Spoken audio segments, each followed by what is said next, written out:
குரு பயிற்சி என்றைக்கு ஆரம்பிக்கிறது என்றால் வாக்கியப்படி 26/5/2026 அன்று.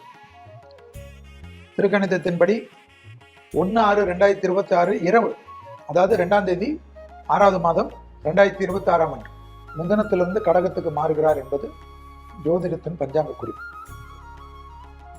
கடகம் என்பது சந்திரனுடைய ஆட்சி பெற்ற வீடு.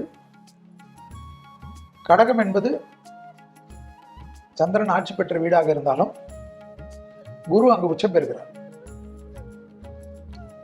குரு அங்க உச்சம் பெறுகிறார். அந்த உச்சம் பெறக்கூடிய குரு ஸ்தான பலத்தை விட பார்வை பலம் மிக முக்கியம். அவருடைய விசேஷ பார்வையாக 5ஆம் இடத்தை விருச்சகத்தை பார்க்கிறார். சமசப்தம பார்வையாக மகரத்தை பார்க்கிறார். விசேஷ பார்வையாக 9ஆம் பார்வையாக மீனத்தை பார்க்கிறார். ஸோ இந்த 12 ராசிகளில் டைரக்டாக குருவின் பார்வையில் படக்கூடிய இந்த ராசி 3 ராசிகள் விருச்சகமும் மகரமும் மீனமும் பெரிய அளவுக்கு பலம் பெறும் என்பது ஜோதிடத்தில் இருக்கக்கூடிய விஷயம். கோச்சாரத்தில் நாம் பேசுகிறோம். ஜனன காலத்தில் இந்த 3 ராசிகளும் நன்றாக இருந்தால் பலம் அதிகமாகும்.